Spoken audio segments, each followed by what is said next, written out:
We'll end up with what? We'll end up with what? This franchise.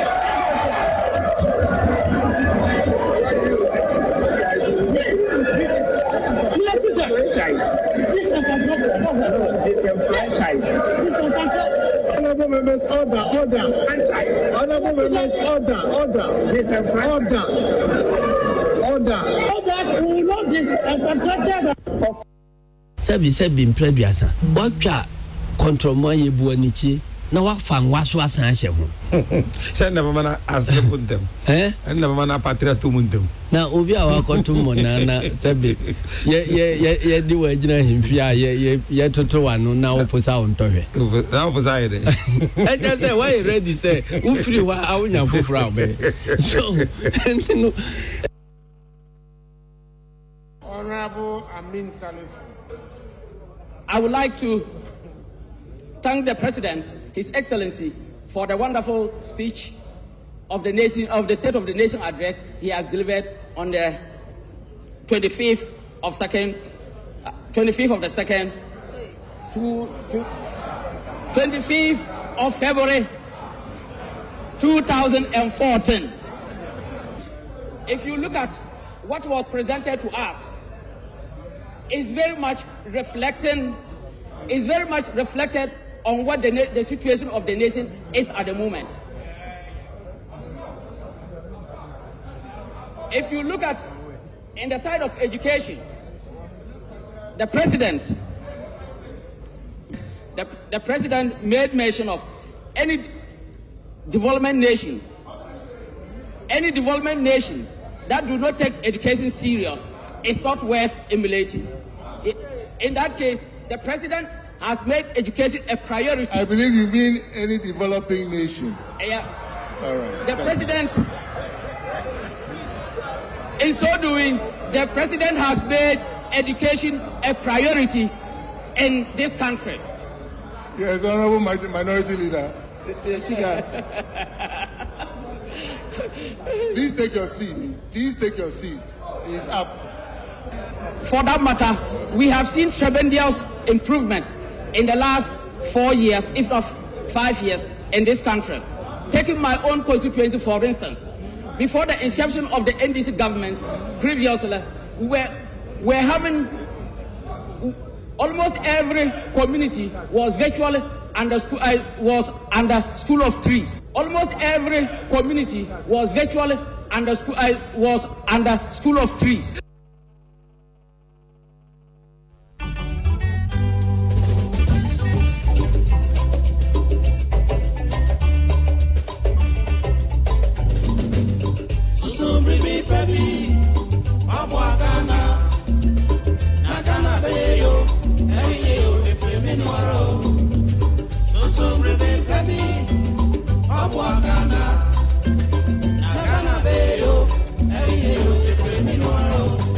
The platform, Apramen ani apani Pompeiso. The platform, the Cardinal Nana Yaukesi. Sonchie sonchi asonsentwie aninsentwitwi a eko batako bramai sinukoso. Atwa petiaman temfi. Asansa krokotiako the platform sunie. Asisi nkonwa asisi adwa ama trankonwa trenufua. Bra Nana Yaukesi the Cardinal tiadwamu. Ewo Peace 104.3 FM so. The platform odoso puyo ade doso ensempudium amanyosam abrabomu nsam asetremu nsam ani amansa hodo so nsam ani se hodo bi ade a ani ne hia na ya kase the Cardinal wanina pamfo our the platform dwumadie so wo Peace 104.3 FM adwada ni ukwada nwumre biada efri no nwotwekopim nondu the platform wo Peace FM ensam asisie de aba de akro ani de yatia ni de yehunu ni nyina ne ne wudi na apreto ani ne sombi na yansiai na banu so a emia the platform chire wadwene bi Ghana ya my Ghana.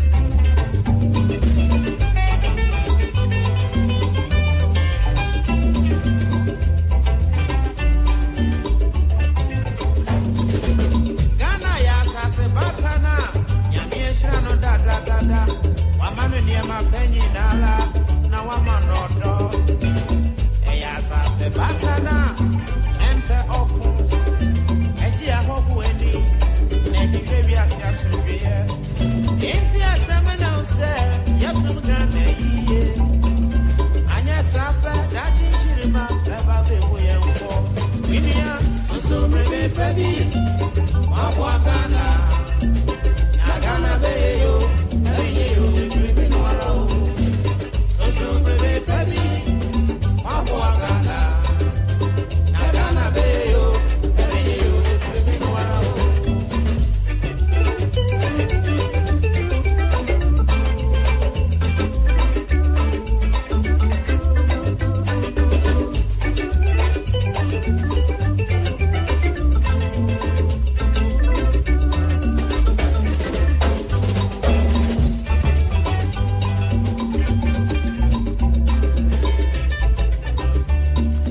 for Mamunyana Jo, as I Edamasi, says Abre Ununajo, Marco Munumaso Abbey, na Nongoche upon Simedu, no, and no Modia Fidenato Peace 104.3, say Mutie platform.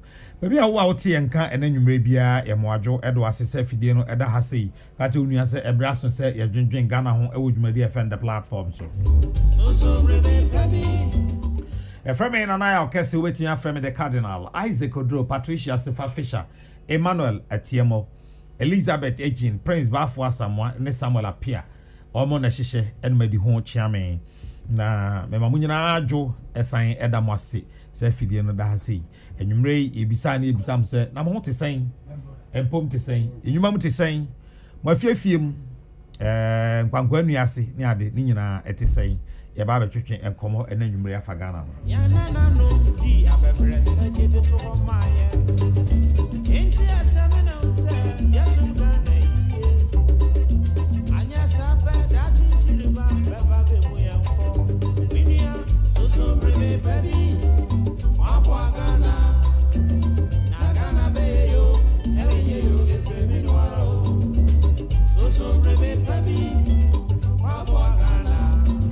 Yaka say mampeni da John Dramani Mahama onam nyina so onam stream echo thank you to odase say we nya de so Ghana fo bi to ma no ti odase na no mu no ensema firi ho aba agenda 111 minority for no say ade no nya ma so okra na ban we cash wa we be 600 million Ghana cedis dada de na enya fa so mo fom no MPP for no more than to marry reben 600 million dada or am inta kando ene kai eno e wo ha sei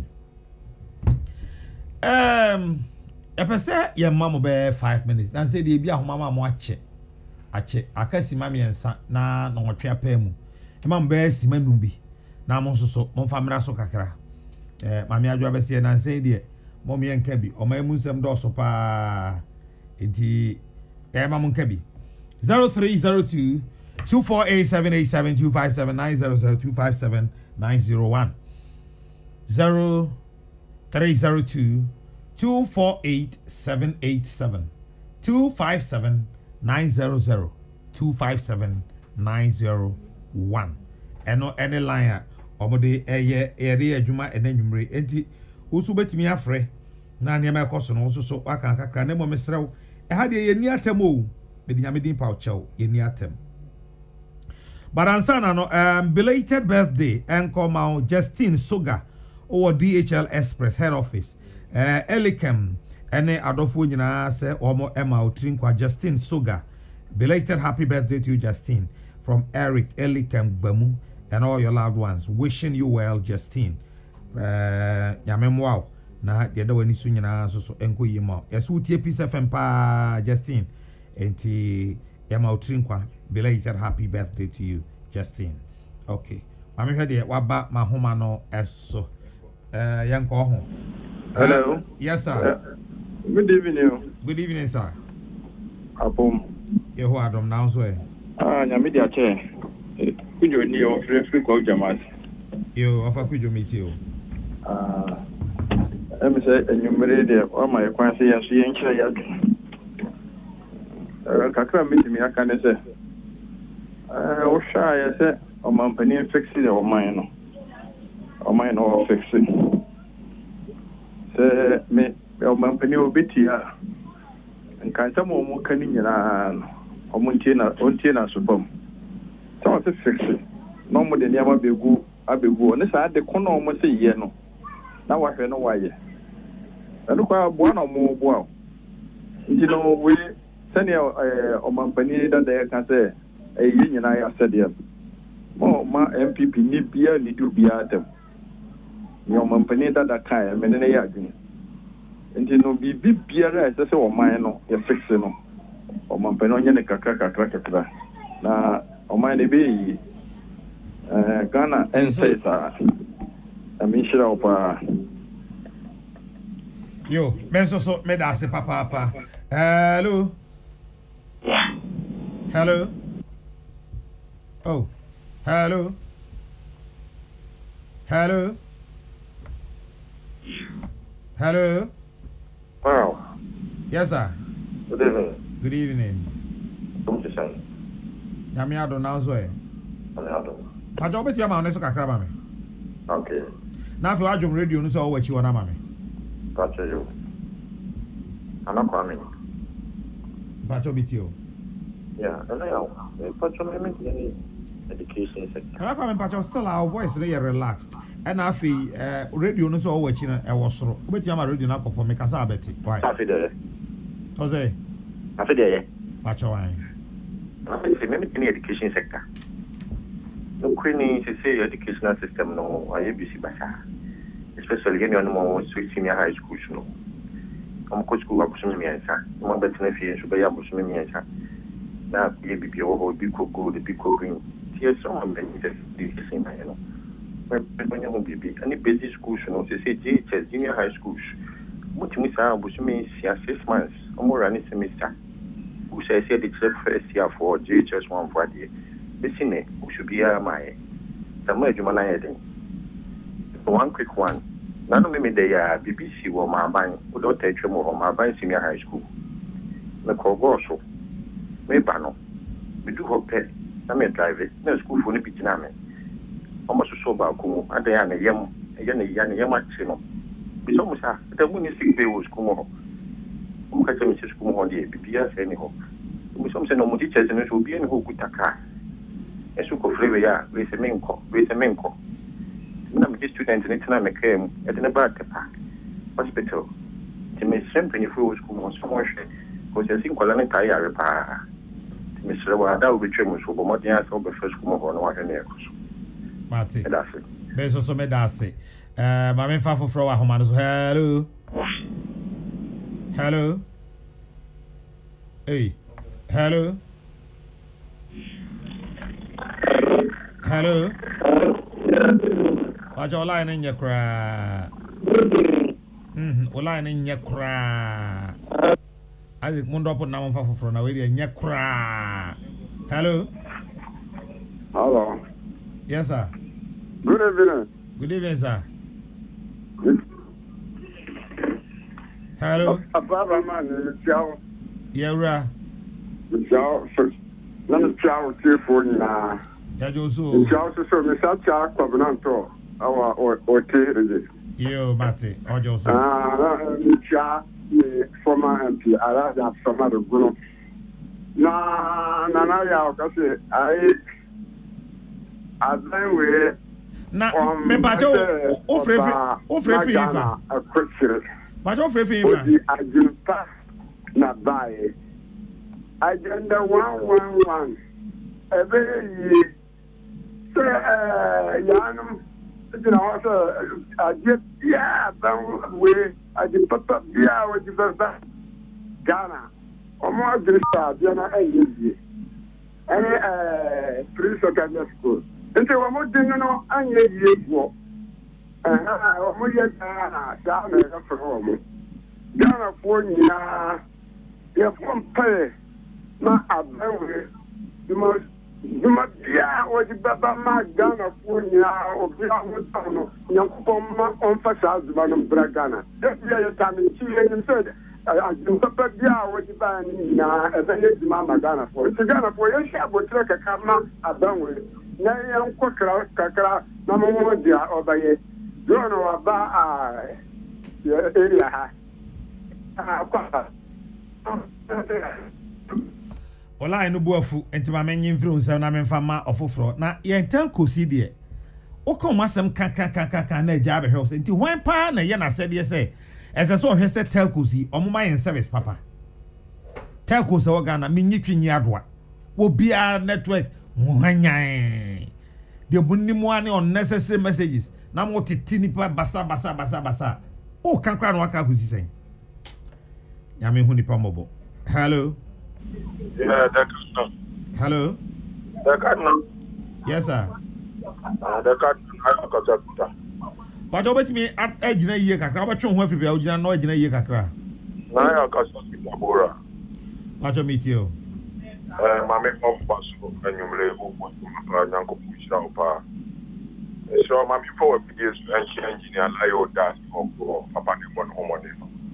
The Katina. Yemo Ghana mampani na nado dam wado abaso papa na akire se shiro nyame na obigi no kore et my Ghana na wohwe my Ghana sane yim Mahama betti o my sam no nene COVID adaroma abesu o my so pai e chire Ghana e twase support no na the card how you central near wudi mu bibisa question ba so ya de na nanto dan kokofo ado si akonwa so 2060 won so di bibia pa ama NDC fo abeka se ade we de ebeye papa de yewu na nanto dan kokofo ado di free education ba ye o mo sorry ti ai o ko for drones ba ye o mo sorry ti ai 1 street 1 factory ba ye o mo sorry ti ai o si hospitals almost fasan sorry ti ai ade pe pa NDC epese yewu na nanto dan kokofo ado de ba no mo support ene akando ya wo go ni din sisi o pesika bi aya o pesika bi edi aya mfosika ne ma na ehun eyi no o ka tese edi hospital no sika me ba cho o adanse se akando jiska wo pa dance pa me na me kana ne Tabora mpa cho mesra o jabi jaisa ya nyan sa mesra o asama o de ka esi isi akando betwema se kokko to se o me ma fidie so na o gina kan sa asam no a me ni adanse bia nti o de se woni ma adanse e kire se de wo kan ye no kra mpacho obetumi akan ba bi fufuro but peace fm fie ha de ya nya nsa why mesrewa we de enya bufuom be pacho ni yie mu why mesrewa ali memfa sen memfa last two okay eja me boss memfa two me ne ho akọ se da bi hello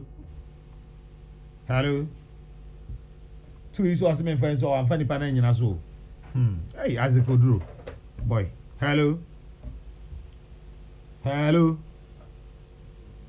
yo COP George Alex Mensah, Director General Technical, Ghana Police Headquarters, Accra. Oni wabusu nyina ya momshade. Yes, COP Alex George Mensah, o maame oba penny adwoa tabuya ya mutafen Agnes Dako. Oba penny eda form Asante Bekwai. Asante Bekwai.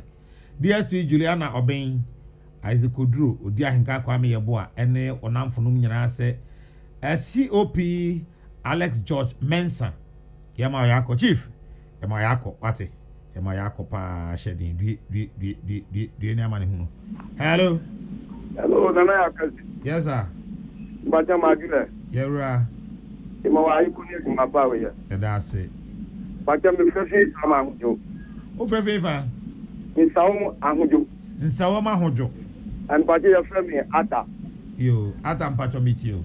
Yo, nana yakazi misle aje fa video so aje bi ko so ya anya ne ya ka me ka wi ana maka ma ba uru shinu so ogbone ni je ma ya ko ma ka boye that's that mo betimi ni another prayer kata ma yen no ma ya ram sa ma yen a nka be ye ka na ekum ya wa afi mi ko ma sam so me sena na ku fado emaguru no ogbone ni je ma omo bre omo modi ando ye bibima emaguru na kakra ata no bia anso bia no bia so nya kakra anya de endi na yitu na na kan na yeto aba den adi ma no na ya ma asem no gidase me so me dase me fa se na ka ho one adi ati mo pekon adi gobe ju de ma me fa one pe no ka ho Hi.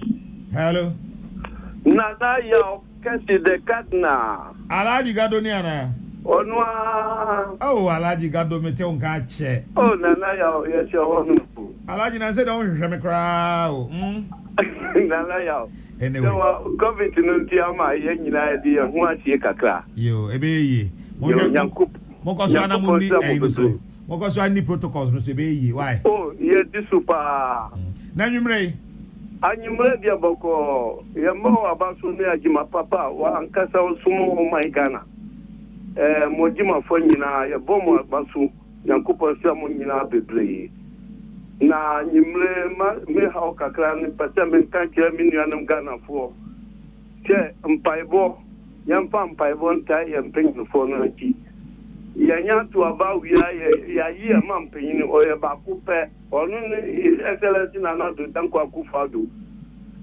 Bo che no di o share no last 4 years no free education among for you want me here o di aba.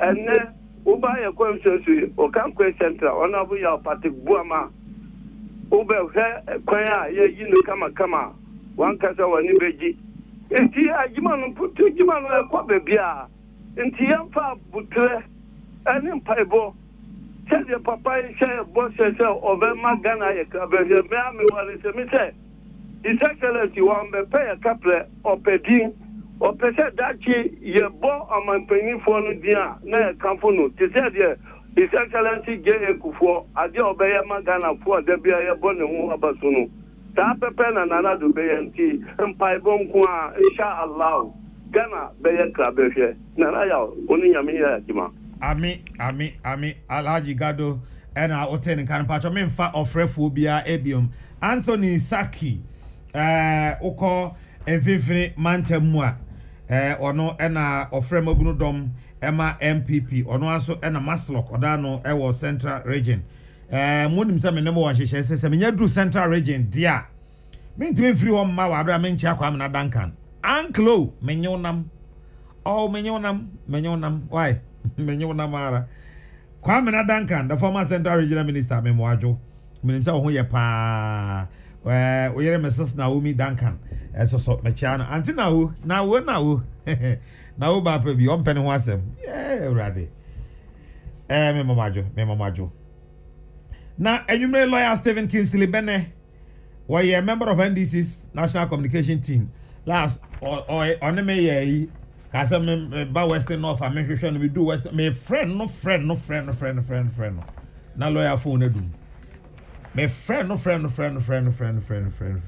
na lawyer phone edum hey no ana ajaye didi pa nti enum esiso but oh sir oh me ya mases na ebo apa ye de ya me no nya ni ye oh me master the other friend wa the ba ha ya no one of the din south na ka che na ko ba hwe mama ina me ono aso de number ma mi o as go do am fa number papa ma mi ai bia because everybody I say go do e mu mi hwe ni ye o etiefo na say go do e na no ye kokko fata yie e wo bontodi ase na omaka che say ufiri ofon ase ko bontodi ase a say wo nante a be 5 minutes ufiri ofon ase ko bontodi ase a because o tra Roman school mu wa na bontodi ase na wa hai ye ko ye duru ye ko jami de minim ho na me de Google map I say go do say oh boss where the map was a straight road into they forget map no cry near and I'm a cancel my map in the jar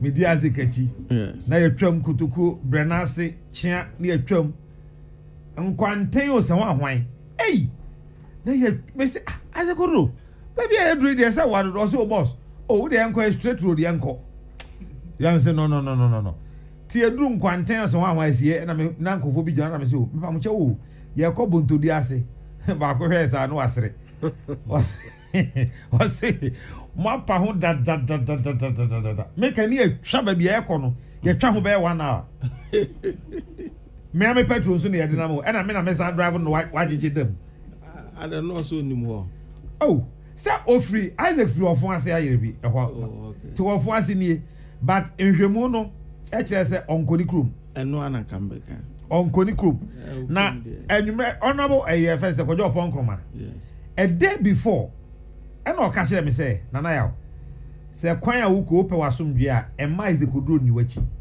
kwadwo ka kire me Friday ena ma mfa na anya wa mfa kodwo de na anya asem fortunately oyira me wie ye na ye ba eyi na ase no ene ye be hia kodwo ena me se wo honorable Isaac ayebo se me ka kire wo me se akwe wo mani kru ukrom dia osa okohia oh na enu pokra de ye o ye call bontodi ase na ye ba no ne wofa Isaac wofa ne wofa nimpon e wo kwanzo ofiri anu aba ofo ase Isaac wofa fie no kwa me na me sa kire Isaac se fie ni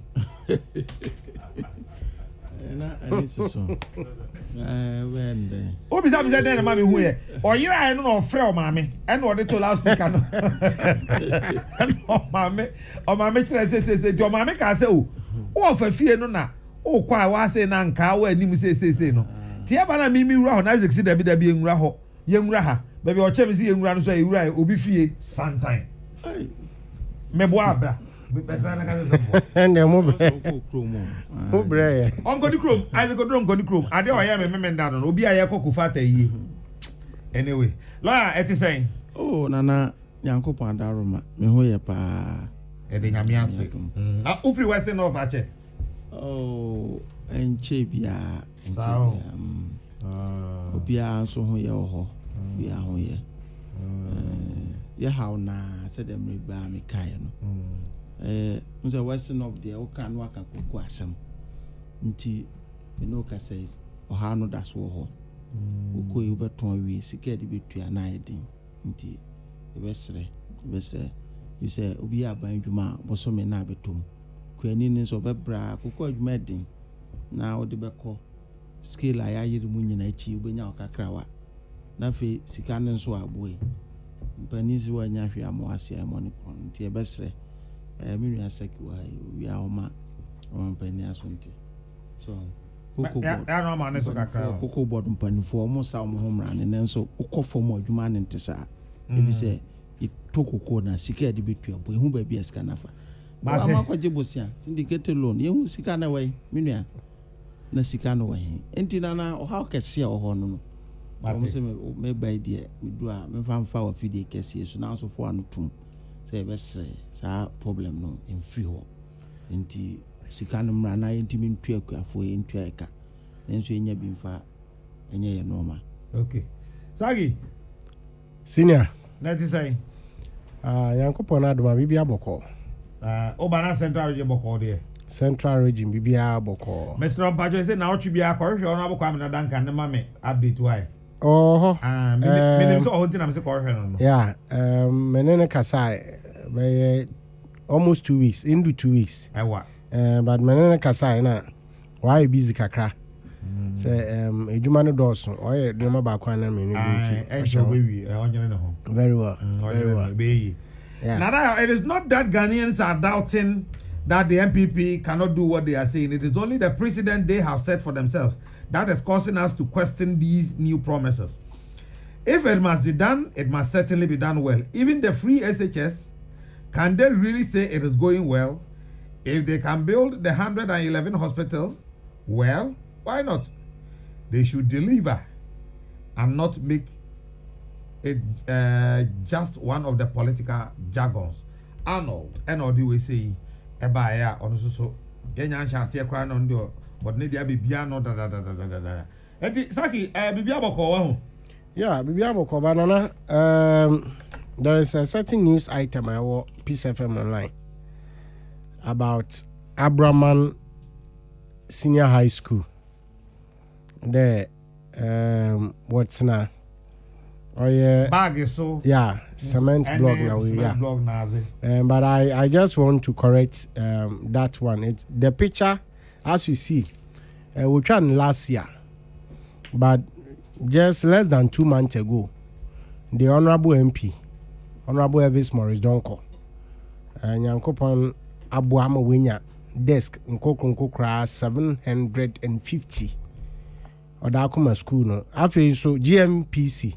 Yenua Dr. Dominic Kwesi Dua Odano ono so through the MP ni lobbying ono yin the DC Honorable Felicia Abahigan wabua ama ho so wenya additional 100 desk account so in all within the last 2 months, Abraman SHS, I'm on 850 desk. In fact, one kasa letter, what Troy Command GMPC, the headmistress stressed there, they needed about 700. And so, as we speak, we've provided them with 850. The reporter can go back and then verify if indeed that problem now exists or last year or so that issue has been resolved. Every tutor now the head mistress of Abraman SHSR Wabakana or that show me sana me them assembly few. But apart from that, I think Central Region Day Yankopon Adma BBR Kodokama.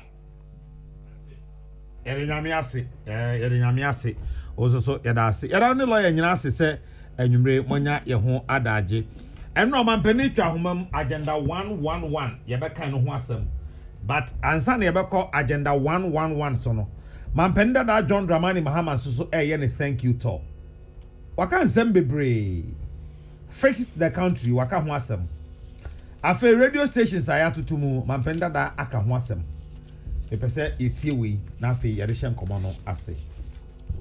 there's a whole chapter on media freedom. Unfortunately, even when you have the best constitution, you can have governments that try to bend it to be able to achieve whatever ends they have in terms of limiting our democratic rights. So today, government can say that the radio station has been late in paying its license fee, and so we're shutting you down. When I talk about it because of the precedence it can set. Because the shoe can be on the other foot the next day. And in tree, I don't know how we say it in our language, but they say the stick that they used to beat Ban is the same stick they used to beat the chief. It says, Abaya Depo, Techino, and one year Depo Ban. So the stations you don't like, you can close them down today.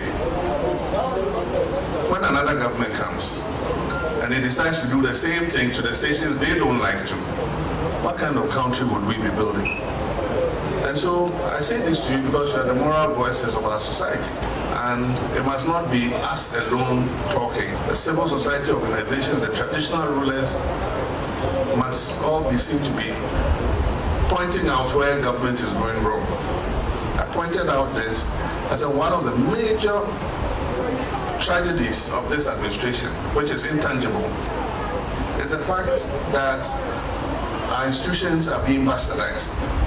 And as the institutions are bastardized, people don't see any future in terms of what opportunities are available for them.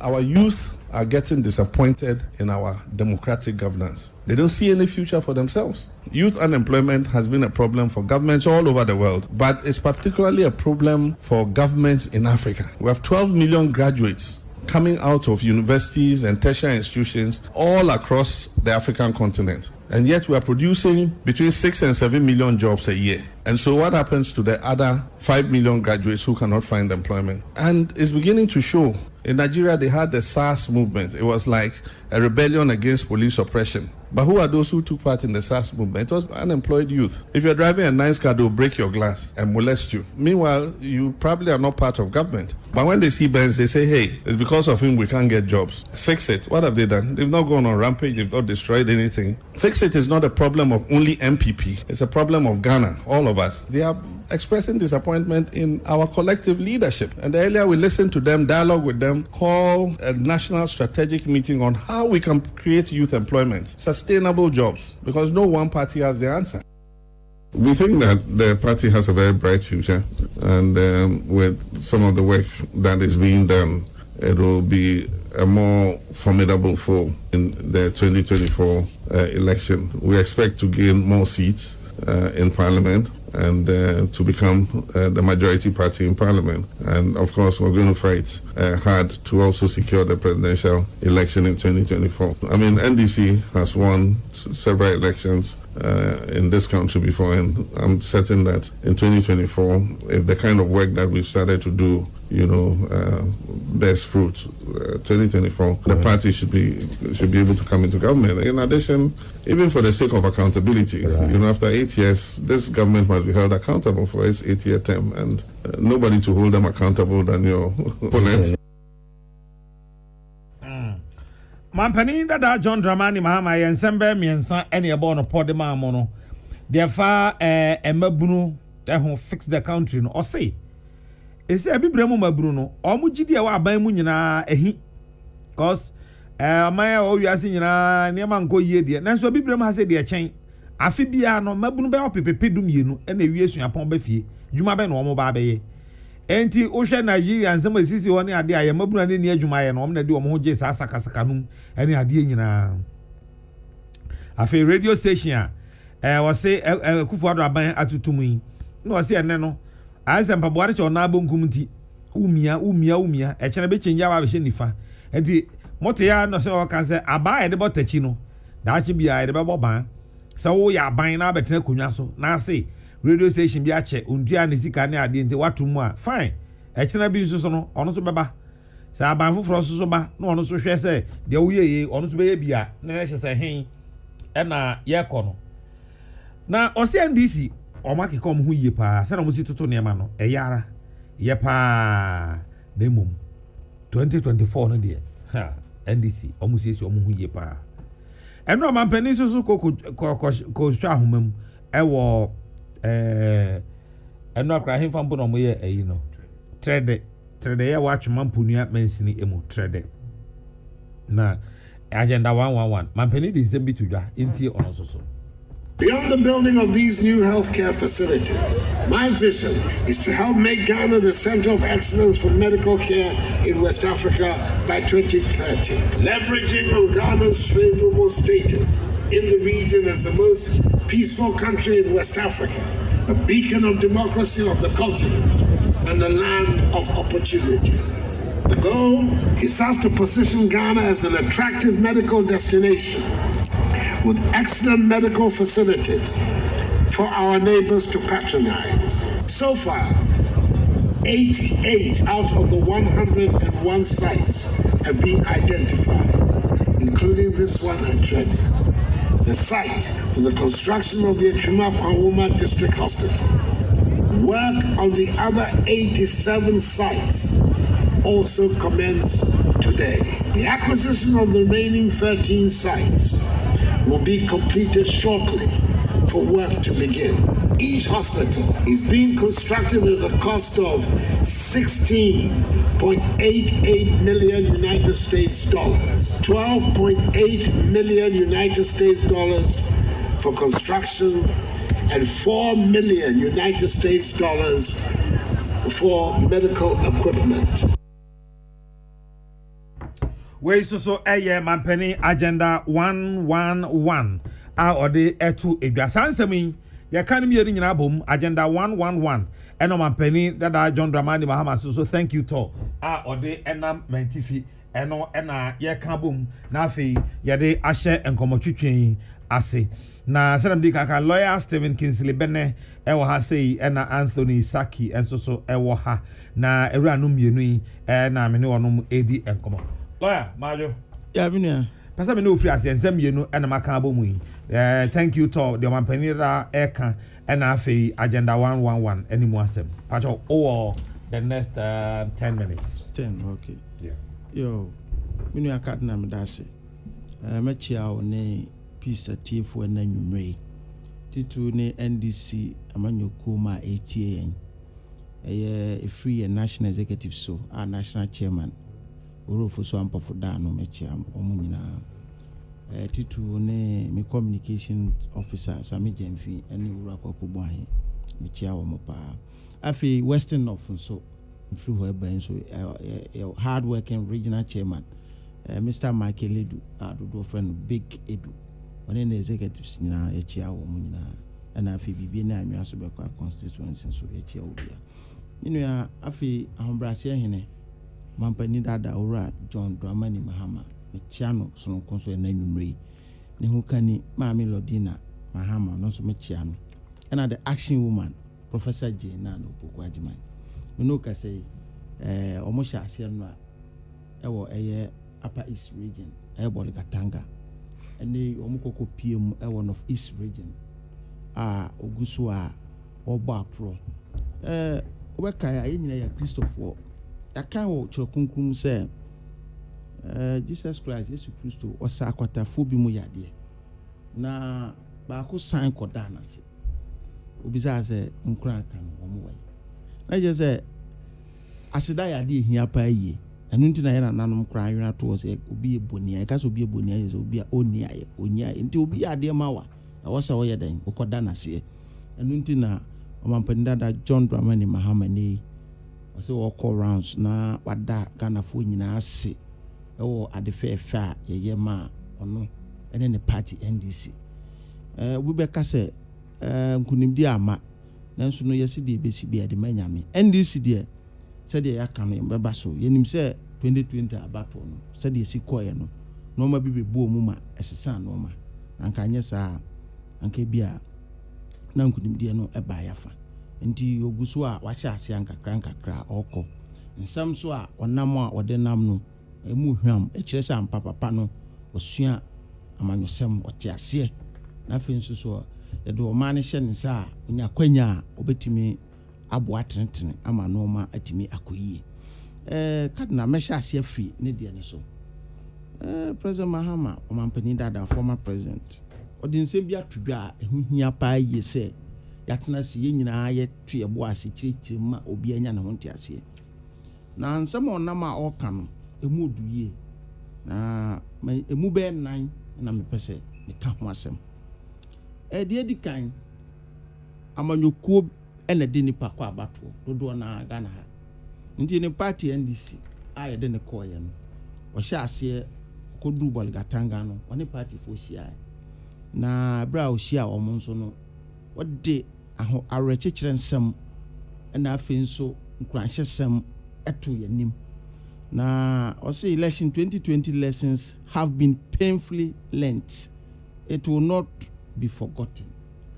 Omampani Mahama say NDC for mutemi na nwumre 2020 abaye koto ye no ma bebre wo a esia yesua de afrim na eye o yaw pa na efa mu na ninsam de ma de ne se o se mo bia ba mu ebiso gidie se 2024 Nyankopon ya adoma se nyina kan hubom ne yi adwuma den a de tibia nkunim de be ye de na obo eye apa is sponsor abaso se NDC omutimi to about 15 seats omoma 14 na onim se 2024 de ebe 15 over 15 enti nkranhye sama omampani de maaye no omampani da enti NDC ni bia otiemi ebe sre every branch eba zone eba constituency region and national yenyina nkan humom ebi se mpani se ache muye sma be bro nyina de enim se 2024 Yankopon ya adman kum de be bae de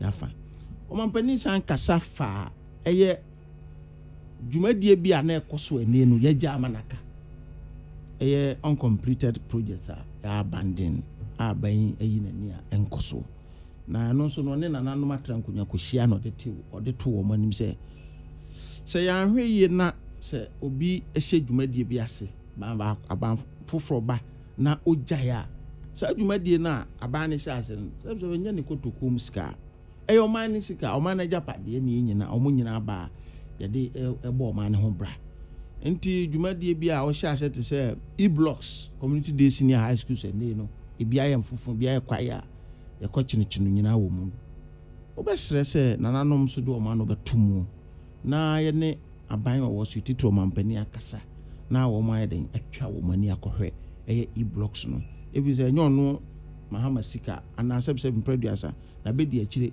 Professor Jane that no ye so afo a ohwe homa sua so enyo mumu bia botom sika ne mumu yo man Ghana sika enti no eno nso no oka edi hand to amanyofo nyina afo se sa dwumadie no se aban bi ya ade na ofri so a wo se nyina wo ba wo to aso se de be ya be bo bi se sika na akohye mu no eye o man sika enye amanyokuo ana mampani no ana ne so afo sika eno nso ya asema eda emu hwam a me gidi say ye nyina no se timi de to ye kotokom ne de ye adwuma beboa ama man ga na akọ nanim me nua osan kan bi fa youth unemployment ya kan mpempi say oman bia be ye gina na mabunu so na nya ne say wo mabunu kwa mabunu a wo mafa ntetie mu a omwo bibiye na say wo ye oman na mabunu no dodo na tempenten kwa if you say wo munya adwuma anye o how ene wo mo so a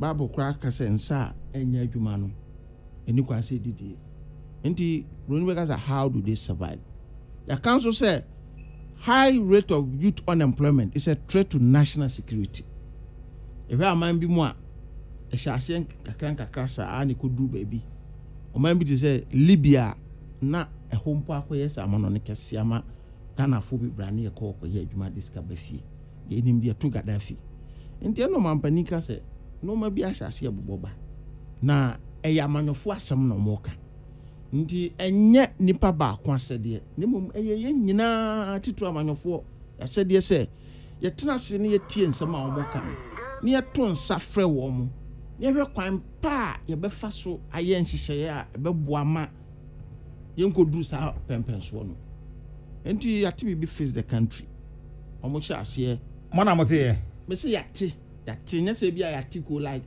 yate on popo ye se face the country a mabunu bia ka omo ho abom a omo ani so ade hu ne se no ma bia enkoye wo man mu no omo be sori agina na omo ako ama pepeye aba na omo sha ase no omo ye se omo company phone tie nto omo be ye kire ye nyina ye nim atete a aban di omo fa mu a wonam ne lawyer pani so attorney general so a omo ko duru court anyankopon adaro man ko nimdie ba ya omo tumi ekoye ye kire yetin sama efi bi ma no e ka kire wo mo na ne nyina no man pani ma ama se dabi ye ne ye pani e wo fie ye na o manager pa de sense amanyofo ye nton san from ye no mo ntrance ye hwe kwan pa ye betima fa so a no ma bia mpani si do twasa onim se na chiachia nti wo ma wo no e bia no mo susu e pa bia si agitum a betima boa mo man ga na heden atumpon nti no so yasem kese a wakam gidi se aban mu mpanifo be som na yahwe kwan a ye nyina ye betima kan ho abom ne ye hia ne abobo ho adwen ho ahwe ne pomasibre se ba bia ye dui kwan be ne be fa so a se de na wo kasa wo bo mabuna afia no bia no omo wiesu apon ba fia omo pa adwumae e be go before entity a na ye na nanom hyase no e dwadie ene wo mu nyuma nketenkete nanso na aduru ba bi se ye nyina no e wo se timi tra officer na ye aban adwuma eno de untimi nyim firi nti dodo na iko school ba bonten no e wo se omunya adwumae kwan be ne ye fa so e bi se nyuma na wo no so ntimi nti da bia no unemployment rate e koso eno no mampani Mahama dada Mahama sesi anhwe ne antrance ansia no ana ebia betimi do how ayeden abadachi eno so ya asema mo du a wasi nyina yehwe na ehun kwan be fa so na menu akadna de asema ka nyina no de ye me depa ne de me ba be boss we say closure of radio stations by government could set a bad precedent. Former President Mahama menu abekaya ye share kamnam ka biase ewo oman Ghana in 1992 ye share asia the constitution by 93 she first republic fourth republic asia ye ba constitution no etna se panifo a enwene ye no hu se si anhwe ye beduru ba bi no wo ma eboa ma abanyumadie timamufo tensam eyensam twefo aban bi betima ba obetima akekere o monsa gu o machi enti no yanya mra bi se de be ya betima eden abo mo ban free sa ade no to constitution chapter 12 eka freedom of the media ye devote a whole chapter see emfa mo central for mo ban now offer article 162 clause 1 or say freedom and independence of the media are hereby guaranteed.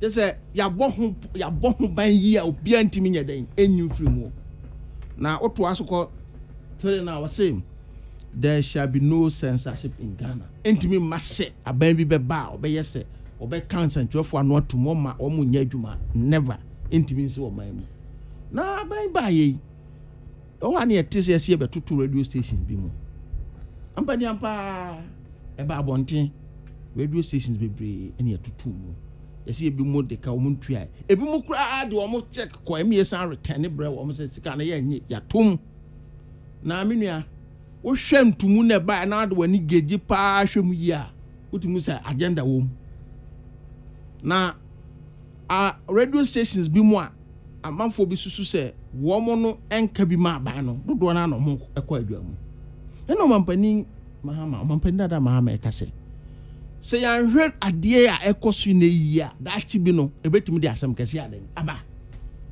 ebi se mpani se dua ye de bo tachi no sa dua kro na ye de bo ba ena dua nanse atena se ewo ntekuma ye den entrance ntonko dua ananse adi ewuo no ntekuma ntena se ntonko e asem kase o ahun bi penso na boasre wagege ne ba no ayi nani ayi den atonche eno mampani kase ade ayakosi si anhwe ye ni ansi ano a ekina bi aban foforo bi nso ba ono so behwe se okay radio station ABC din so ni ma form nka bi ma menti me so ma ye den matotom ahwe bedu ba bi no sa ade aye de ahye constitution mu censorship no na e ba Ghana na fi ahwe kura ye nya century ni bia o Ghana obetima ye adwuma na menua mpani se ya sema dance ni hu no etwa hu bi ne de dance aban ba ye nim centrofu bi mu a na bre bi atwa mo wa hoode ahokeke ye adwuma de bo man no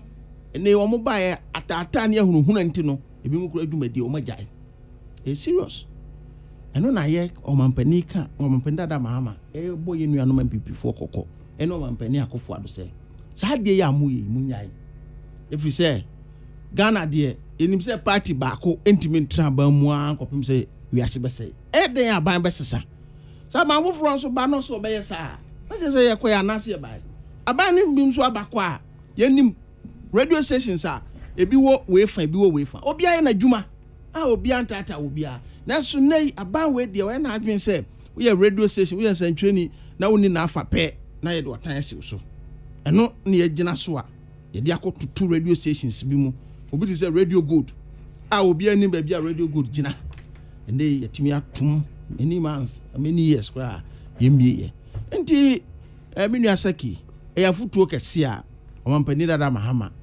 ode ma Ghana fo aban mu mpanifo titru e omampani His Excellency Nana Danko Akufo-Addo say sa na mutu no emwa wo man no if you say so bi nso ba na oyese we ayenti nso me ya ne yakoya na ase ba nti ye besre nti ono wo hwe thank you to a Mampani Mahama Shasi a or to us or they cover all the 5 regions or north na utimu say e ade ehia pa ye na nsam so a efri mu ba no e ye nsam a eboa Ghana ni bia nye ne pesa minkunya biem enya amanosem no ko so okoye ne mum no ma bia ekoso no e na ohia na nanom na otwe wo madwen asiso na Omampani Akufo-Addo enra oko eye trade atwema kwa homa eko bie dwumadie bia wo mato ne din agenda 111 say ye besi ayasa bia beboa ama o manu eye ahonidie nsam atimi agina na so of course obi anu ochi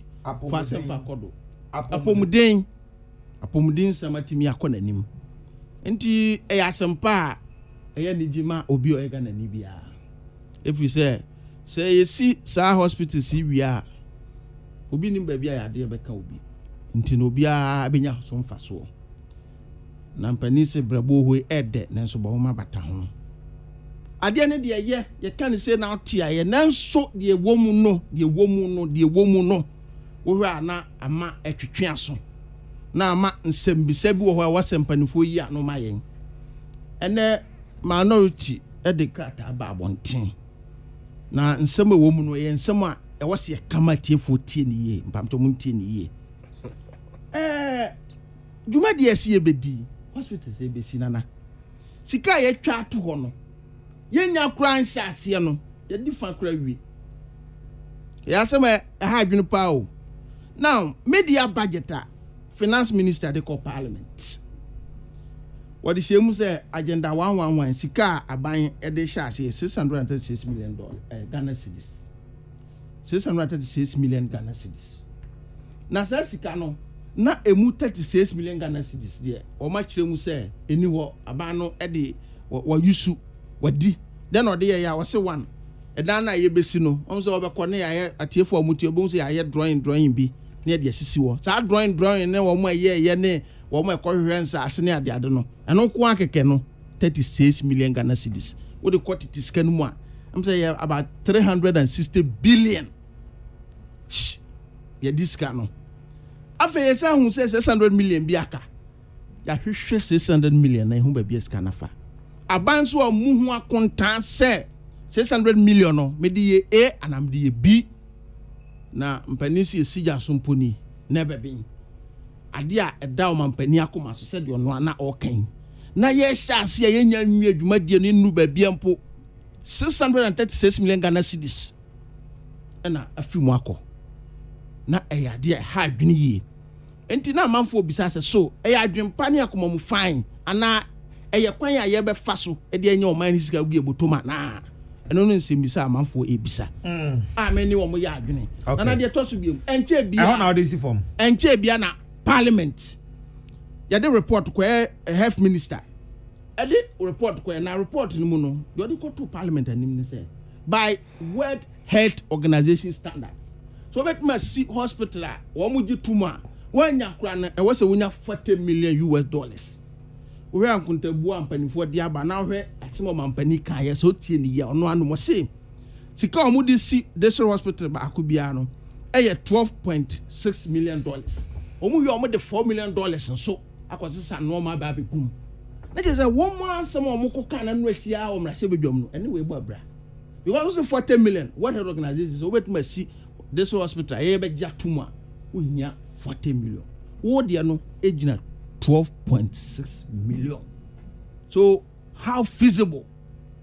And a bit my ana yanko ye bibinto na yantwitwa bibim fan and sisi wa yan project bibra yako kate so da na yabo hu dawura ama me hu aban ba ya bo sha kese de wo ma hye bi wo mutimi kan ya se begu concrete road e wo Ghana ha ana me no kasa yi aban na twamfie na awie ni mfie nwotwum ena de tosumi ne de amani ye hu ba bia sebsebi o mo door cement concrete na kwa kogu enti eya de pa na nso wo mo ekura wo mo no enam de o ma yenti ama Ghana fo bia so twetwe wo mo wo nsempi bisafa ho efi se gidie nim yie a ebetimi ye de ata akira ma ye efi se anamuntu o ma hya ase etuo no enkire se ebetimi ayie ena nya bredi kan ni a ya hyebo ewo agenda 88 hya ase fra agenda 88 last year covid buy Oya, Cinnamon Cone. Enti nana sa agenda 111 no slogan kwanya ye fa so pese ye de sesa Ghana sika edikan mpanisi mo ekwadidie ma ya yenye den ye nya afoforo nso so monko sa 636 million Ghana cedis no I was say mpanifo bu mu akonda say be dey drawing nko a eye mwanwa if say website keke about we the parliament minister for special initiative 800 million anyes ye de ko bie website ba ko pe wo Ghana enim se na ko heavy ani enim enti nya mwanwa say drawing keke o 36 million Ghana cedis 360 billion ye dey drawing see fan kusi hospitals 600 million na kan ye hu na kira kwan enti say aban ti mimi eye nkuntabuo ni yie obu hu akonta ma Ghana fo hu ba bia sa sika yafa esa be kire mu yie wa bro mu akoka se ohia $40 million no mo so mo de 12.6 na ekosie no so hospital na be standard na sanche kire mu nya ba na hu sampa e adwuma pa na ye be ya tenim di kan e ade pa ye nyina e be som nya ta kire mate ye nyina e be som na ya ta kire lawyer Stephen Kingsley Bene or a member of the NDC's communication team on the Casa says here Anthony Saki as also as a Central Regional Youth Organizer NPP Tony yeah go yo nana ma menda wase emri na minchia oye etifu a woti hen na ho so a wonya kwanja na wo hwen wo oye abefo me kire Facebook na minchia oye Ghana mampanyin His Excellency Nana Adodankwa Akufo-Addo orobo apro ono di enyim de bra obeye president from 2017 okade onsna nkran na onye nedwuma as president of the land imumo obeye enyi de every year bia oboko all the regions onye Nana Martin Nkungwa wa akwakyere ho ne za oreye we ko bu akonta da akyerɛ no sande wona mamanfo do na onya tum do obeyo mampanyin nti afi bia oye and this year so wa hyase why part of the northern regions oguda orobo apro na orida Ghana manase na afi so orbu nkunta dem afi bia oye no no odere kire oye ahemfo na onye amanfo nyinara nti himbri nchiasonku ko ma his excellency the president of the land na afi so na minchia the vice president was itu se unyachitafo a na oto nti se omampanyin botum na waye adwuma na waye ne ya no wa bedi chiri papa odi ne chiri nti ono so nchankoma na party mpanyimfo nyina party chairman no onye ne mpanyimfo ekonfinfi mantoma oye the regional chairman Robert Kutin Jr. na afi minister mpanyimfo eyin na orubo adwuma honorable Justina Marigold Asan na party mpanyimfo a wo mfinfi mantoma nyinara na yambra shebuguafo a wo mfinfi mantom na mambo abado so nkokra parliament call recess ehwe mbodin bo a yen MPs a wo central region me chere the MPP MPs they are touching base with the people for nyamfo hawa kumsinza oreye the fisheries minister visiting cells polling stations on horizon komo jumedi ho orokodo orebo MPs cap eko oye efutu a honorable Alexander Kwamna Afenyo Markin deputy majority leader Juma orobo a oncheri biara wa ma test confo $5,000 a what a scholarship afi so orishiana manfo already indo ade hun papa owo mefutuman e confantman a ma me ofiria mensa Hayford nana ma me no sin there ina oye politics simple and san yenye ba and she is working fantastic akọ Canada hine Japan honorable reverend Tim Fojo Asin South akọ Bright Okubo be Himan Lower Denchra Dr. Festus Kofi Upper Denchra East ina afi na ya Gumwa Central Obatampa afi ya mame Cynthia Mamli Morrison. These MPs are working very hard to make sure that wabo oye central region nkungwana kan wabo ban ama next elections ne kwa yetum na nyenye bina yaza account abobo wabado papa ne ya hye hunkran de won kodo won chereche nsemim won fankyere oye wona manfo na afi party fo no so nana se mekan dem wia you see omampanyin dadaw John Dramani Mahama nidin oyo omampanyin dadaw and so shall it be so thy kingdom come obokoda na wa addressing omampanyin dadaw usande ekungwa na wa afu wesan na minji ndi de Ghana fo bema na kwenya mo akwetene gwa no dubiom nti onfa dem po no ntu ni tirim na ohun kasa oreka no oreka bibi about face the country MPP any problem because at any point in time yim there dwuma bia yeridi wo man ni mu no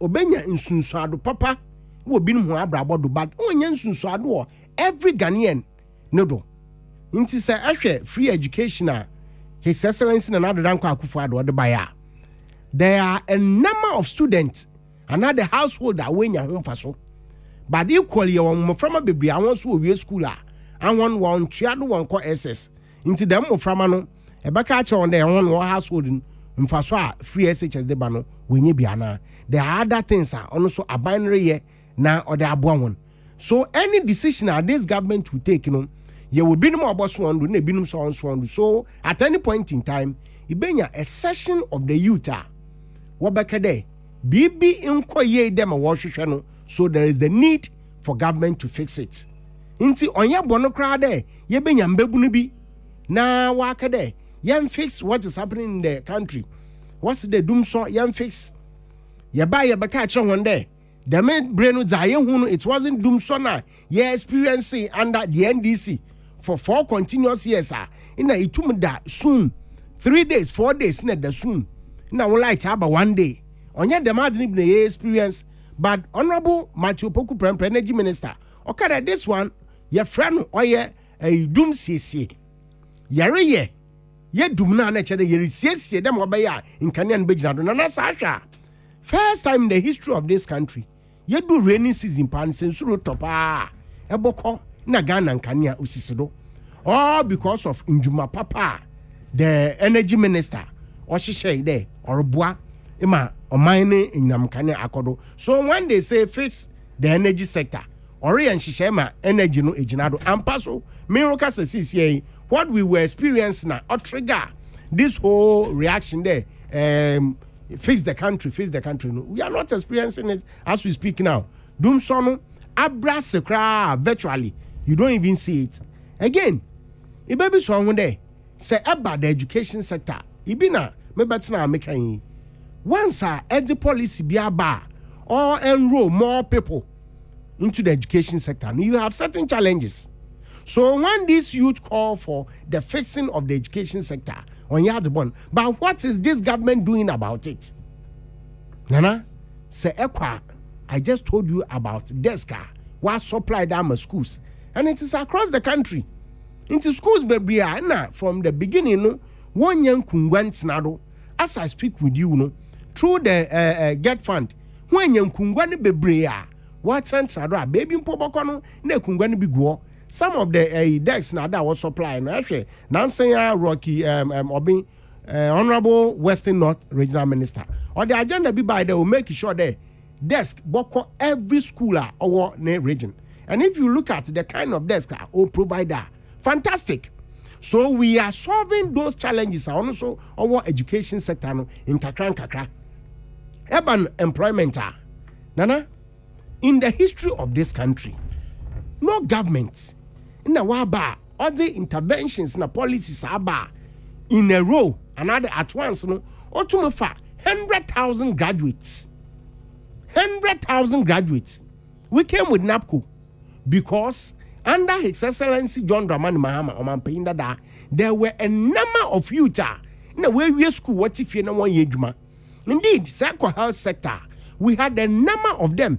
Moframa no we a nursing training college sir. You know what it if way back from 2011 been 2012 2013 you know what it if as at the time I got to about 2016 these students were just visiting Ministry of Finance work there one more clearance no one for Juma but abayin badui or if an kufo or if a nurses or if a teachers it tells you that abayino or if it's the unemployment situation.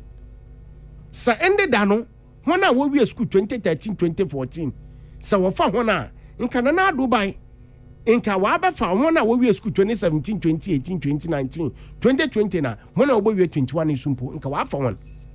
But because we had a lot of backlog there or by non kakra financial clearance every single quarter every single year you see about 10,000 12,000 nurses now health workers being employed. Ono na watcha ni there we receive bribi and more mind work on him. So this government is working. Inti mbebu na worry them won't be sade. Omampin da dan na ne aban NDC aban. What did they do? Nana Sekaya bra one year kashe IMF ase. There was a freeze on public sector employment. Ghana the single largest employer. Ejuma otumu fan krofu bebli. Oya aban ejuma the public service. But under the NDC, what the solo to do, and the one fat in Kofu Ejumim.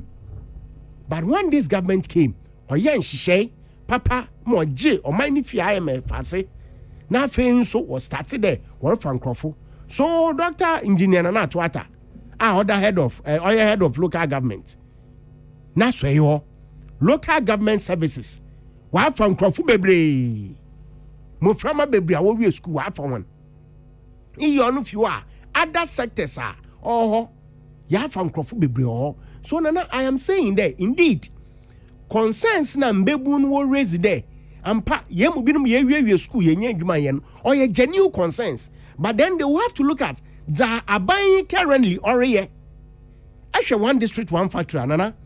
There are a lot of employment opportunities or bado because a factory in Woboya say raw materials in the water. You benya mbebu na and one instead of the wabetina as 1 year no what be kuduma or the raw materials in baba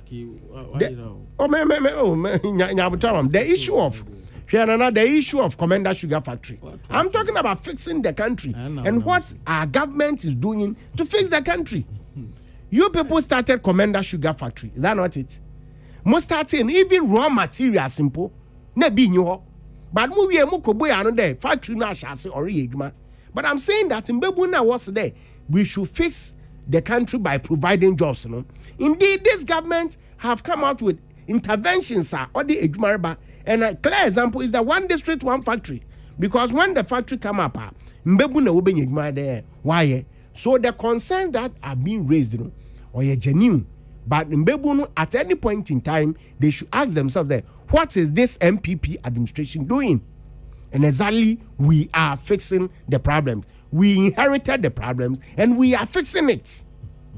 Nana, you know if you want to man, I'm paying that John Dramani Mahama. I say, Oroko, thank you, too. But within the NDC, wow, what party now been more catching there? A campaign. Because on your usu, this is not you. Unlike as I stated earlier, the Nana Danko Akufo-Addo from 2017, it has been a routine thing. Afibiara oye.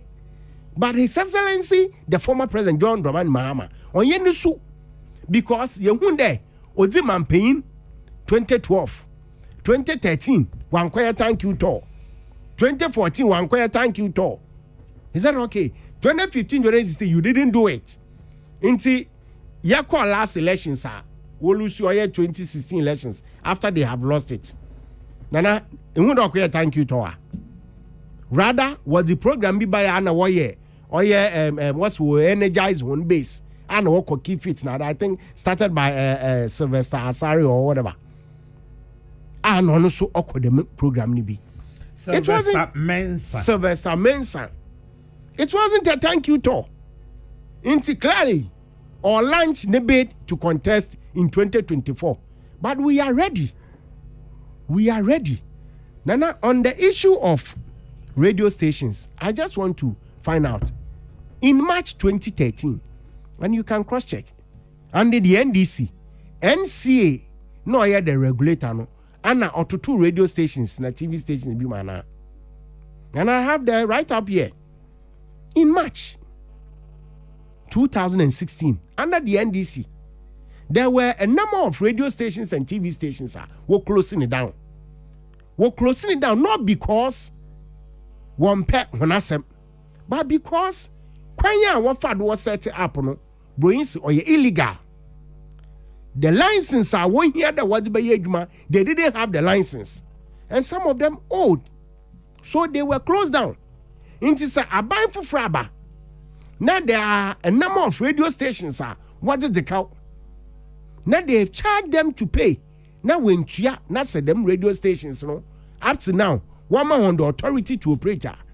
As a former president, Warren Kasasi, we should allow institutions to work. NCA it the you are now blaming the government there. Government don't pay the radio go the Ejuma. I do not answer. So what I'm saying is that indeed there is a regulator. Now regulator no why and she say radio station if you there when treating one failure, we have the court there. They can go to the court. If indeed court there, the regulator will treat one here. I think the court can easily reverse this decision. But you and I know that attempt at radio stations concern why you know ofeli. Because they themselves know there, Mbra or the was the man when they do. So my brother can tell me whether they where Zimbrado they are operating legally in the NC Ashat one that one. It is 2 things altogether. O man paying that John Dramani Mahama. O but to impo akada damaja. Mama sumonko. Na menye another we should appeal in a way to NCA. But when you want to paint a picture as if there it's a deliberate attempt by government to shut down those radio stations, then you are not being fair as a statesman. Inti your best said or your institution being said they usher them radio stations in and no operations no. The main institution no and na odze mbra ya shada man the unfendi juma or the radio station no. Zayar saying the radio station no one share na sike biara a wode mbre biara wato one share na one hyehyɛ na one siesie na kwanja all day wode mo ho ye adwuma no obeye na on agenda 111 you see NDC for one ho ye ayi kakro EFA NPP manifesto na no kita me here 2020 manifesto leadership of service protecting our progress transforming Ghana for all Echo part 4 ya title beyond 2020 or page 156 Ekoma and the health sector point number 3 us deliver on the largest healthcare infrastructure investment by any government in the last 50 years by undertaking Agenda 111, previously Agenda 88 project, which includes construction of 101 standard design 100-bed hospital with accommodation for doctors and nurses in the district without hospitals. Construction of 6 new regional hospitals in the 6 new regions are creating. Construction of a Ghana Center for Disease Control, 1 new regional hospital for the Western region, then rehabilitation of the Fiakwanta Hospital in the Western region into a virtual new facility, and then construction of 2 new psychiatric hospitals and rehabilitation of existing ones. So clearly, there was a thought out plan. Yantuho another MPP abai until kekena order ya no kede mrebaye Agenda 111 bi. Mpin fat na se why nhihye biara order woye na wotumobua e madam facility no oba into operation. As to the cost, my brother come asem there report wakanan health minister the call parliament there on the average you need about $40 million to build a complete district hospital. My brother, facility biya waya nan kakra. This facility can be completed. Yeah, this facility can be completed. Say oye theater na woma. Botumenya theater 1 2. But when it is fully completed, ibotum what the additional facilities are. So we will finish this one. You will see as a complete hospital. Wobotum why a bibiara including bungalows for the doctors and nurses, which is a facility. Say ye now say as it is being operationalized. On when you are there, why yenzame become? Why not? It will be expanded. So are we saying that $40 million? So we shouldn't put up these hospitals? Into iron as a government, we have planned this, and by the grace of God, we are executing it. And now, do you know the reason why I end this for where you bread amena? In one breath, must say MPP for want to mean so hospital be which of course they be working, you're shutting down because I'm catch there. When they were leaving power in 2017, 7th of January, when they were handing over power. In Central Region, there were a number of polyclinics I was starting.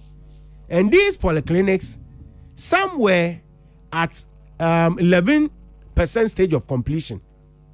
But I buy no obotuado we my polyclinics and oye juma. Inti so man paying that Mahama back there. Facilities been another project be on chassis. I buy impo on your wejuma. Onu sumpono or ya sama able to me attrishim. It isn't all that true. But be someone there and the NDC kufuani project or ye na nana what you are and the NDC project or man paying that out for or ye what you are she housing sector Asokore Mampong Adaya former president Ajekum Kufuor OCC it has taken this government to complete it. School year there where see Ebrog Echo Asin in Suta Agric Senior High School. Oman Penda Kufuor started a new infrastructure altogether. Them school no were abandoning 8 years of NDC. One site Wampo, Diane Way Kudaka there was cement one at the new site altogether. A new senior high school was in Suta.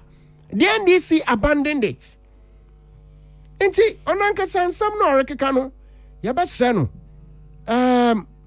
ne defeat no still megye di dɛ ne mu yaw na atete no ɔmfi hɔ nti na ɔde keka dɛm nsɛm but yɛbɛsrɛ no dɛ ɔnyɛ abotan because maka no ha the once a former president by the grace of God he shall continue to be addressed in that same way na ɔnhwɛ nnwuma papa na Nana Dankwa Akufo-Addo n'aban ɔreyɛ na ɔdze boa Magana man why de ne wakɔ n'enyim nana meda wase me so meda wase etiefo ba hu sɛ awura no mienu nyina obia kasa mamam manka hwe ɛna mahwe ɔmo a na ɔmo aka de ɔmo pɛ sɛ ɔmo ka nya nyɛ sɛ na meni ha o me wa ha ɛna meti ɔmo menka hwe ɛmfa ɛnkyerɛ ɔmo na afei deɛ part 2 we no me ne ɔmo na ɛba bɛyɛ ba na yɛba ɛde ababa bɛwie na mame hwɛ tobo ase momo kasa mamam ntime me kasa momam Ernest from Taifa says, Nana, quality healthcare is a lifesaver and it takes a generational leader like Nana Dankwa Akufo-Addo to implement it. Agenda 111 is a game changer to create more jobs, save lives. LB4 Ghana Edamo Ase, Ghana for also the MPP Ase, Ernest from Taifa, and Odu we say ebaye. Now, Walanyo from Aketia says, Agenda 111 has come to stay and let us embrace the concept and hope. Let us embrace with hope, but doubting the NDC can dream on.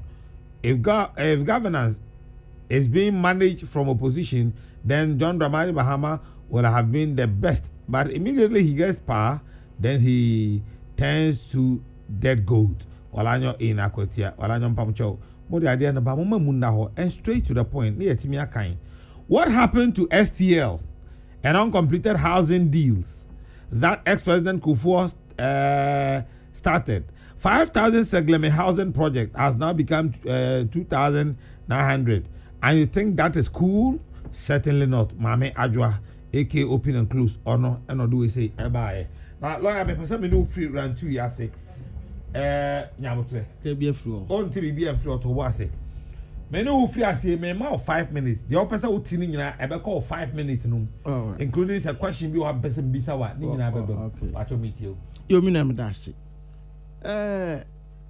o mampani last year e no share bo sa agenda 88 so kai bra covid buy ya no be kasa o share Ghana fo nyina bo say 88 hospitals yi last year July na na shase acha 1 year ni awie oh city FM online da and then ye one date here 18th August akotwa yi mu esa shebo foforo ana no ye different ana sa 88 now shebo last year say by July na nke awie no ewai ba kumpo ya mfa so amofo so ye share sa abo no eno ndi nai den na just obeye just ayi bi keke say ye mfa slogan de omo ya de nti ye mfa bi nka ebiem okan bibi efa radio stations bia ni wa na oni license hwe ebi musika o motua ekra rejectei e de check by say empesika no tua na epese etum ene atomo enti menua de ka ne say bible class ye wade nyina ho kwanye nyina ne fatai abanya abakọ ababa nyina sa no ma na ho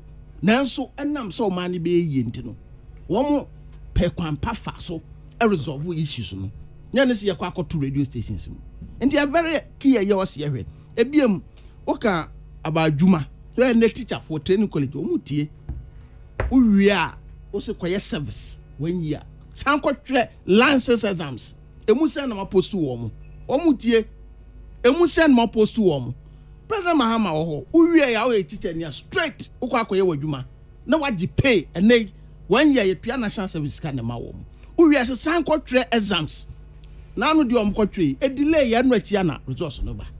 That is what our dia abre Ghana mabuna aswa mo adwuma enti Lucky Dube bo nwumbi say those who feels it knows it sanka de okan ye no kra sanka maburu nimu kanya ye ne betra aka kire wo but enya no krenti omo se munye enti menua adwuma wo fom nya no ane se ye kasa ebie o kan bibi fa eye President Mahama former president thank you to say eye campaign ma betra ha aka me sanka ne ubi wo da adwene se wo beba ne na be contest ya Jesus won't call. You see, I did that. So also be quiet. Uba, you be more quiet. Be phone. Bow how? Not ready back up. You can't because the support for the man is overwhelming. So I just say, and the one here, so be co campaign on fa form keke. Now on train fee. Omo be for monko campaign. You win hands down. But that just say, and you know the mom cry. And your bread can ye. Obekaya after 2018 elections, all the 10 regional chairmen, they could share. On share Western of certain Western regional chairman. Makele do big do fear was. And I want the resolution Babon said, Uncle thank you to. Indeed, he went to some of the places. Okoda or Massy. But thank you to. Okoda or Massy. And the ones what's you know, the year 2016, Ukraina, no hand over. Obekaya, Bra Oko be University of Environment and Natural. What's the name? There are also many University of Environment and Sustainable Development. Yeah. Yes, or the fast that we must see. You hand over and society maker and based on regional chairman advice. Or rounds and I went to what was so. No. I said that I invest you. A bill. That's what I know. I can't be our my campus and now one more. I can't so quick cut this rather. Yes, campus. This government. Oh, then I'll see it. Sika bibia secure to one. That over scaber na dia account. Even campus administration ne kura ma divert refi. Ana no me demo aba bia ni kwanse kodi akodi. Eba okokate sword we nkosi. Yes. MPP aban NEC. What just here because what secure sika bibia ho a. There are so mo wie na makobie. That is it. No indeed me we brochure no minimum come dey buy. Lawyer. Brochure minimum come dey buy. Education minister.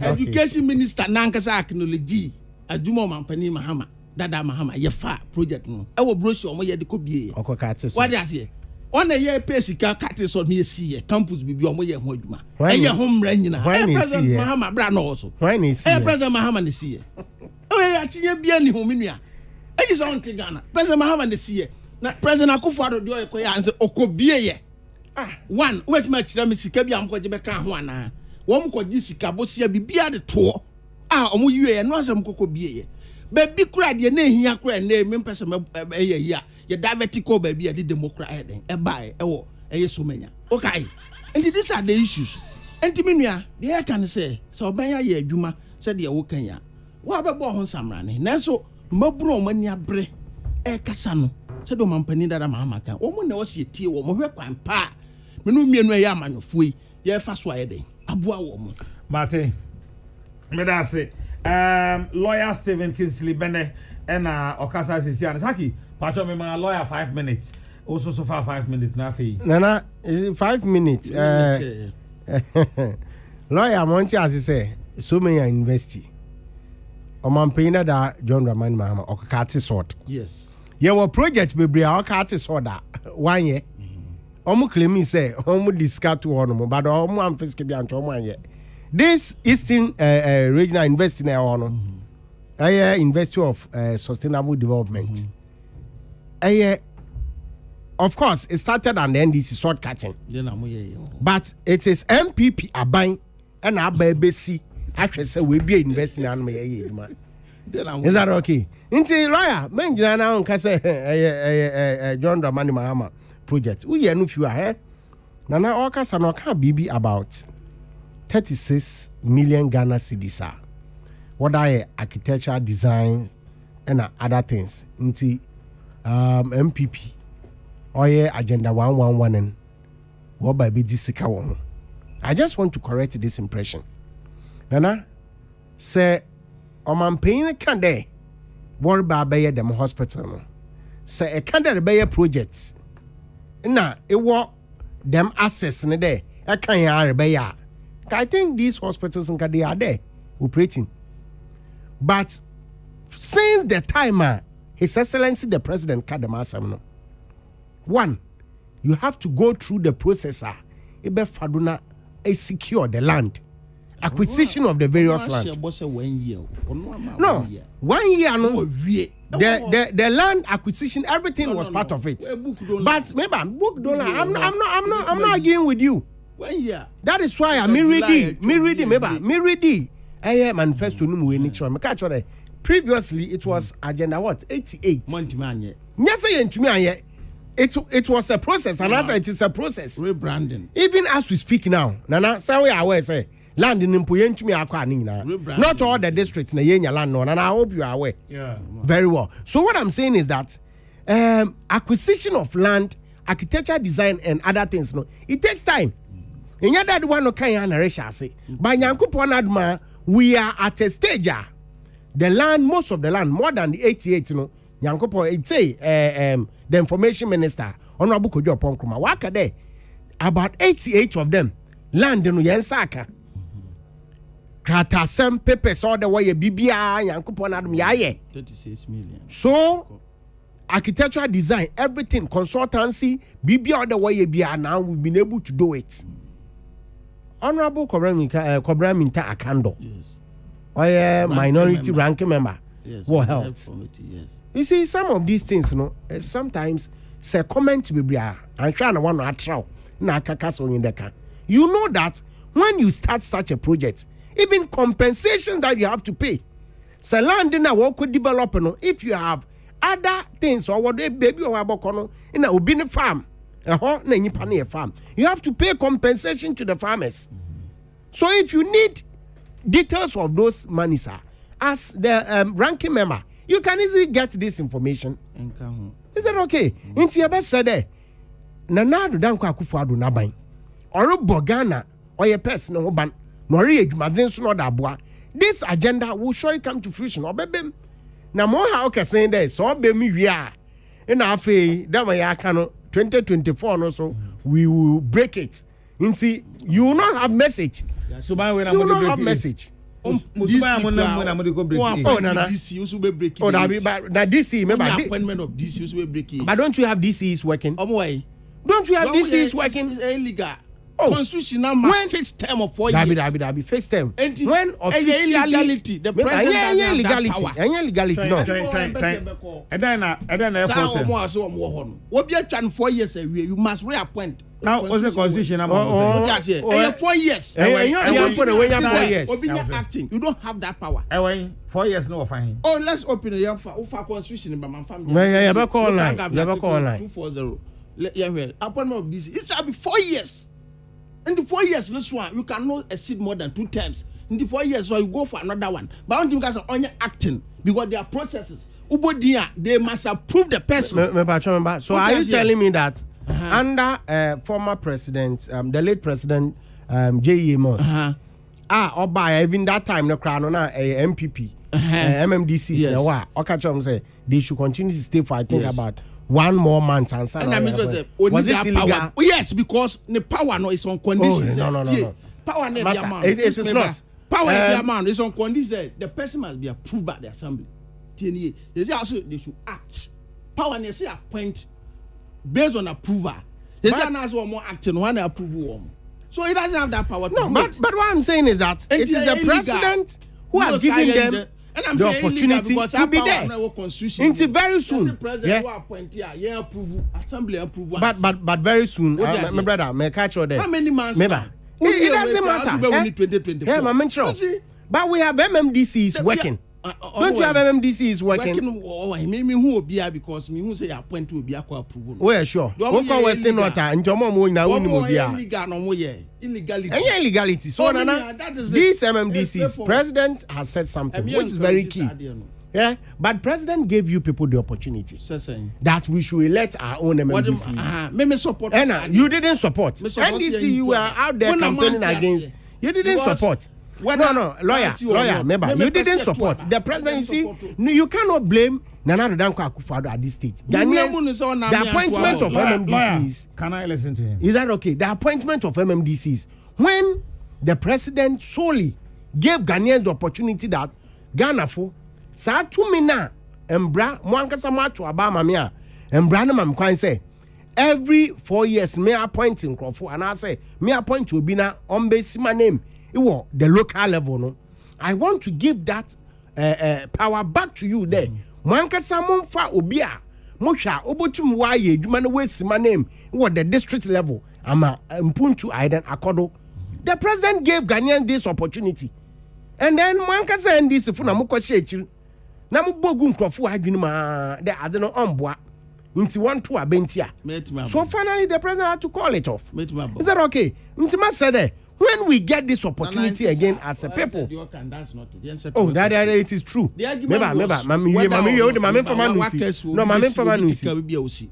whether or not. That is it. When we get this opportunity again, Nana, as a people, we should be able to take it serious. There, Obimbadao, the president, I am and to me there, appoint people.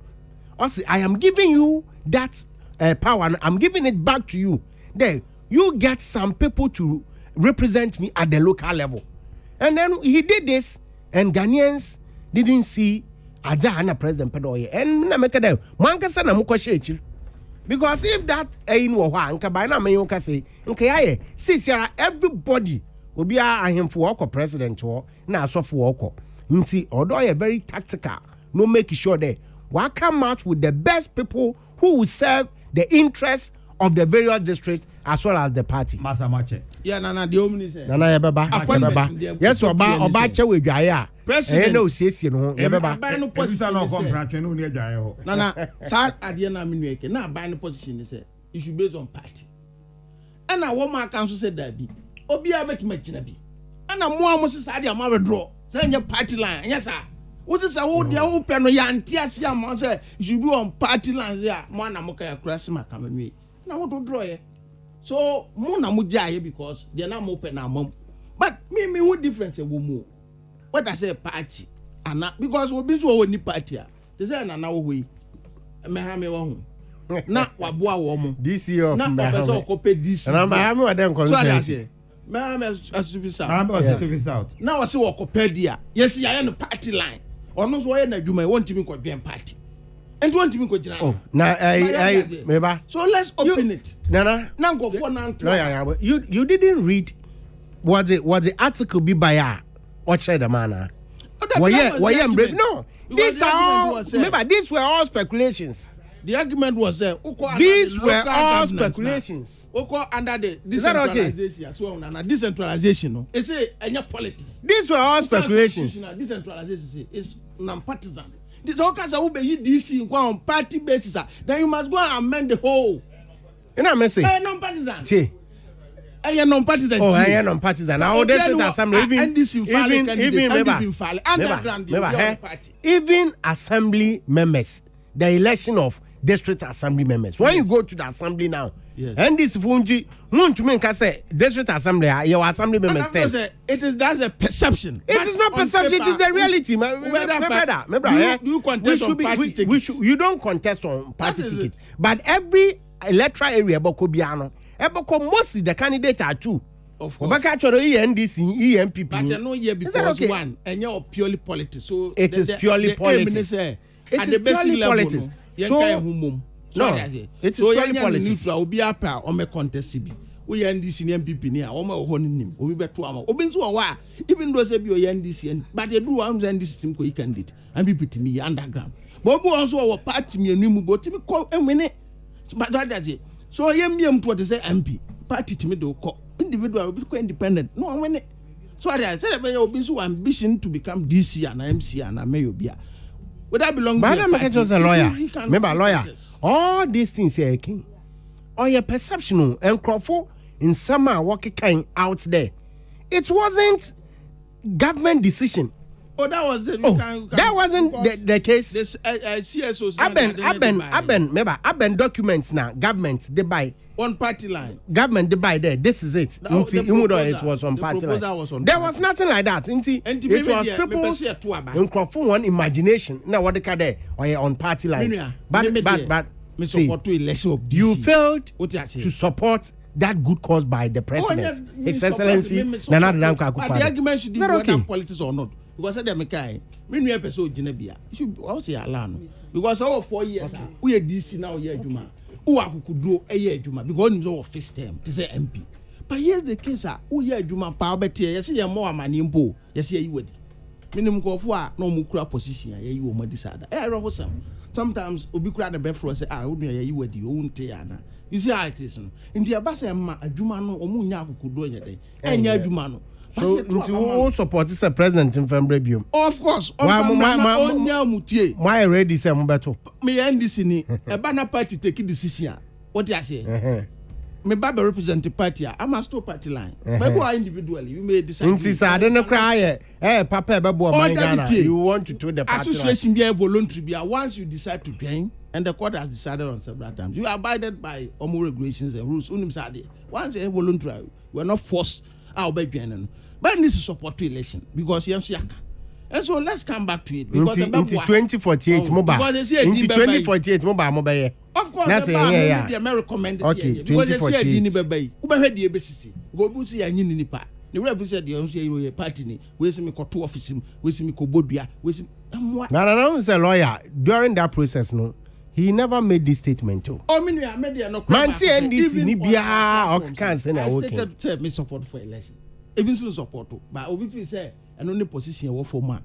Ebia ya the reward hard work. Saki una wantie ni o say sene party ekasi yanko say ya eho no beko. Yes na kan. That is very well. Even if it is good for the country. And that is exactly what they've been doing. My statement.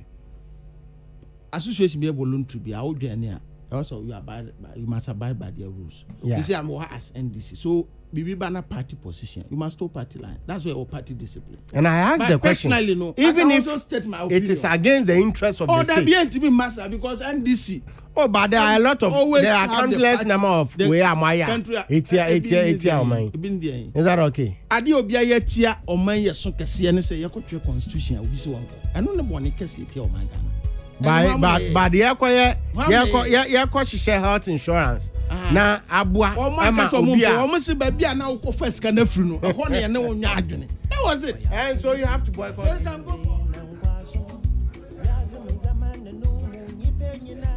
Abzan for your pon why ye kwa koda wo dem on pon yo tie mu. I shall say bonenjo. Oh. Ahanam de musi na nwumre Anthony Saki, Central Regional Youth Organizer NPP, and afi lawyer Benepa number was bisa lawyer Bene but the time ko. Lawyer Stephen Kingsley Bene was a member of the NDC's National Communications. Some of the time they bisa. Bisa so obi time nam dey adwuma. Me say me no nwie e dey obasaba. Say dey obasaba fie ha. And then also mo kasa man bisa obi ahwe o. Maka dem pesa mo kanyina na next time mo bara me say bisa mo questions ah. Masma ya anti unya time a wo flow ye e na mo ba mu so a obi na opesa. Na so sa na adwuma die ni. Anye de wo pe na obinya. Ye de bia na wo pe obinya. Iti o mienu na ne. E na mo di adwuma yi. Me producer Isaac Odura onko ni krom. Patricia Sefa Fisher, Emmanuel Atiemo, Elizabeth Ejin, and Samuel Apia, and Prince Bafwa Samuel AK Konongu Jakchan. Omne Shisha na Midi Hochiame. Every man I Kessi, Ubetimi Afreme the Cardinal. With the Radiasum Due, Ejamunina Makramo.